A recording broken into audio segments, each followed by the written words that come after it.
अब 21 घंटे पर मुश्तमिल ये मुज़ाकरात ख़त्म हो गए। इसमें किसका अपर हैंड रहा, किसका लोअर हैंड रहा, किसको थोड़ा सा लेवरेज हासिल रहा और अब आगे किन टर्म्स पर बात बढ़ सकती है, चूँकि जो 2-3 पॉइंट्स इख्तलाफी सामने आए दोनों फ़रीक़ैन की जानिब से, उस पर तो ज़ाहिर है कोई कंसेंसस होना बहुत मुश्किल नज़र आ रहा है। आदिल अब्बासी साहब सीनियर इनका पर्सन हैं, हमें ज्वाइन कर चुके हैं इस वक्त। उनसे ज़रा इस पर उनकी ओपिनियन लेते हैं कि अब जो इनिशिएटिव पाकिस्तान ने आदिल लिया वो तो बड़ा कामयाब रहा, पाकिस्तान की दुनिया भर में तारीफ़ हो गई, लेकिन मुज़ाकरात में कहीं कोई मिनिमम कंसेंसस भी हमें होता नज़र नहीं आया। इसको एक पॉजिटिव डेवलपमेंट समझें कि कोई डेडलॉक भी नहीं हुआ, या फिर कोई बड़ी अचीवमेंट हासिल हो सकती थी, कोई ब्रेक थ्रू हो सकता था और वो फिर किसी बुनियाद की वजह से नहीं हो सका। अच्छा, ये बड़ी इंटरेस्टिंग सिचुएशन है। आप इसको ये भी नहीं कह सकते कि डेडलॉक हो गया, और आप हुँ। इसको ये भी नहीं कह सकते कि कोई ब्रेक थ्रू हो गया। लेकिन इसको समझने के लिए अरबाब ये बड़ा ज़रूरी है कि डायलॉग होते किस तरीके से हैं, फॉरेन पॉलिसी या डिप्लोमेसी के अंदर कौन-कौन से उतार-चढ़ाव आते हैं, कहाँ मेक एंड ब्रेक होता है, कहाँ पर जो है वो कोई प्रॉब्लम या हर्डल आती है।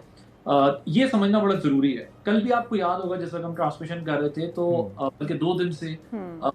हम यही बात कर रहे थे कि देखें, आप ये नहीं कह सकते, कोई जंपिंग टू द कंक्लूजन वाली बात नहीं हो सकती कि बस सब कुछ तय हो गया और ये यहाँ पर आ गए। आपने सुना होगा बहुत सारे लोग ये कह रहे थे कि सब कुछ तय हो गया और यहाँ पर आ गए और अब तो बस रस्मी सी कार्रवाई बाकी है, और हम हुँ। बार-बार ये बात कह रहे थे कि ऐसा नहीं है।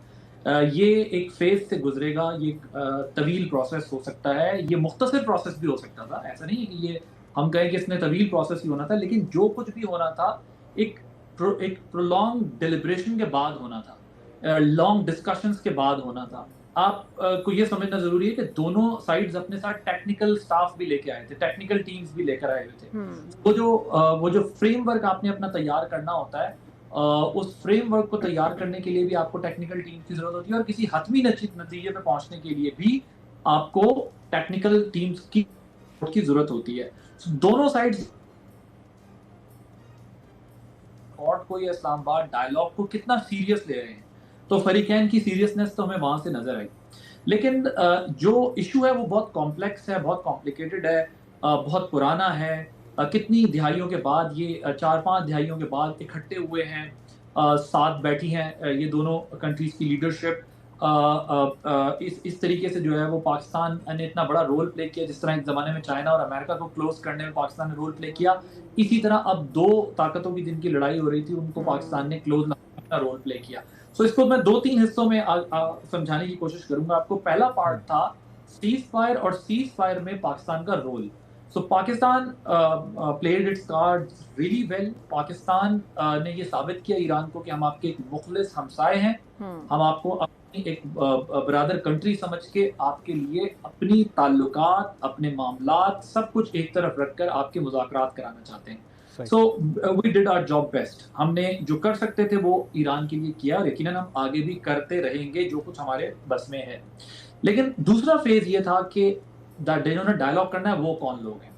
उनकी हिस्ट्री हम पिछले काफ़ी दिनों से अभी डिस्कस करते आ रहे हैं, और ये सब कुछ रिपोर्ट हो रहा है। हुँ। लेकिन देखें, आपको याद होगा कि जब अफ़गानिस्तान के मारूफ़ अरबाब, आपको याद है कि जब अफ़गान तालिबान के साथ मुज़ाकरात हो रहे थे अमेरिका के, हम्म। तो उस वक़्त भी 3 साल लगे, 3-4 साल लगे इस प्रोसेस को, जब कतर में दोहा में वो मुज़ाकरात हो रहे थे। हुँ। तो इसका मतलब ये है कि जब 2 कंट्रीज़, 2 फ़ोर्सेस, 2 लोग, 2 ग्रुप्स जब साथ बैठते हैं, तो वो एक तवील डिस्कशन के बाद किसी लॉजिकल कंक्लूजन की तरफ पहुँचते हैं। हुँ। इसी तरह एक-दूसरे को अलेज भी करते हैं, इसी तरह एक-दूसरे पर डिमांड्स भी रखते हैं, इसी तरह एक-दूसरे को ब्लेम भी करते हैं।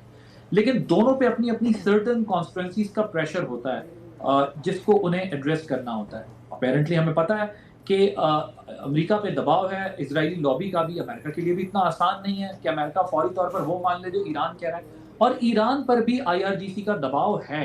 आप कोई माने या ना माने, उन पर एक प्रेशर है। हुँ। जो कल भी बात कर रहा था कि जो डेलीगेशन यहाँ पर आए हैं, वो जो लोग यहाँ पर आए हैं, यही वो लोग हैं जो डायलॉग की राह हमवार कर सकते हैं, कि जो जंग के खिलाफ हैं, चाहे वो जेडी वेंस हो, या फिर जो ईरानी स्पीकर मोहम्मद बाकर बाकर कालिबाफ हों, हुँ। और अब्बास इराक़ची हों। ये वो लोग हैं जिनका अगर आप बैकग्राउंड देखेंगे तो आपको पता चलेगा कि ये लोग एंटी वॉर हैं। ये वॉर को, या अगर आप इन्हें एंटी वॉर ना भी समझें, मैं ईरानी की बात कर रहा हूँ, तो कम से कम वो ये चाहते थे कि आप कुछ प्रोग्रेस हो, उनकी कंट्री में कोई डेवलपमेंट हो, सैंक्शंस हटें, थोड़ा-सा रिलीफ आए।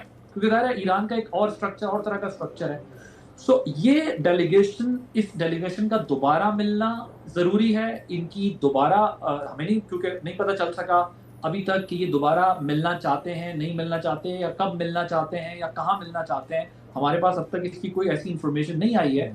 लेकिन अगर ये डेलीगेशन मिलता है दोबारा, तो यकीनी तौर पर ये उस स्टेज से निकालने में अपनी कंट्रीज़ को हेल्प करेंगे, जिस भंवर में इस वक़्त इनके मुल्क फँस गए हैं, और इन दोनों की वजह से पूरी दुनिया की मईशत फँस गई है। और इन दोनों की वजह से पूरी दुनिया में एक थर्ड वर्ल्ड वॉर का जो है वो विजल बज चुका है, थर्ड वर्ल्ड वॉर का सायरन बज चुका है।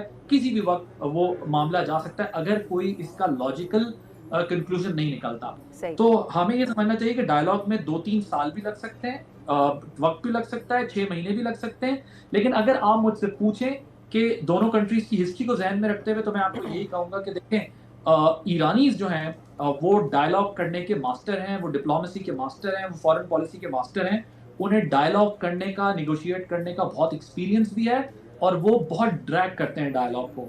और अमेरिकन्स जो हैं वो बहुत शॉर्ट टेम्पर्ड हैं, और वो देन एंड देयर अपना प्रॉब्लम रिजॉल्व करना चाहते हैं। वो टू द पॉइंट बात करके, टू द पॉइंट अपना इशू रिजॉल्व करना चाहते हैं। और चेरी ऑन द टॉप अब ये हो गया कि जो अब अमेरिकन प्रेसिडेंट है, वो तो बिल्कुल ही क्विक सॉल्यूशंस चाहते हैं। वो तो कहते हैं मैंने कह दिया और आप मान लो। इस तरह की इंटरेस्टिंग सिचुएशन है, और इसमें हमें ये ध्यान में रखना चाहिए कि Pakistan played its card really well. Pakistan ने अपना रोल प्ले कर दिया, पाकिस्तान ने अपनी एफर्ट कर दी, और पाकिस्तान यकीनन आगे भी करता रहेगा। और ऐसे वक्त में जब दुनिया में शदीद क्राइसिस था, पाकिस्तान ने वहां पर एक 2 हफ्ते का सीज फायर करा के पूरी दुनिया को ये मौका दिया है कि come forward and deal this matter, और इसको रिजॉल्व कराने में अपना रोल प्ले करें।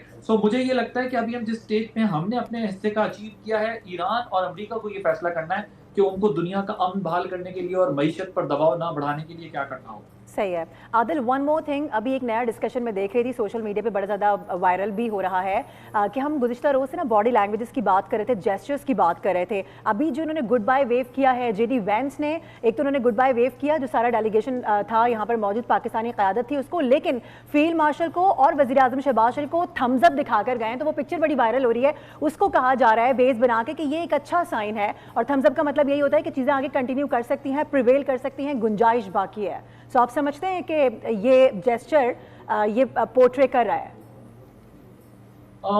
अच्छा, इतना जो सोशल मीडिया पर डिकोडिंग की गई है और इतनी इन डेप्थ एनालिसिस पेश कर दिए गए हैं, मैं वहां तक तो नहीं पहुंच सकता कि किसने इतना दिमाग इस्तेमाल किया है कि थम्स अप से लगा कि चीजें जो है रिजॉल्व होने वाली हैं मारूफ। लेकिन ये जरूर है कि जो अमेरिकन प्रेसिडेंट हैं, ये प्रैक्टिस भी है, या वाइस प्रेसिडेंट भी है, या जो हेड ऑफ स्टेट्स भी होते हैं, इस तरह जब आते हैं, जब आप उनको सी ऑफ करने जाते हैं, तो वो जब स्टेट से चढ़कर ऊपर प्लेन की तरफ जाते हैं, तो एक दफा रुक के दोबारा वेव करते हैं। इट्स क्वाइट नॉर्मल, और ये एक मैनर्स भी होते हैं, और ये एक प्रैक्टिस भी होती है। लेकिन जहाँ तक थम्स अप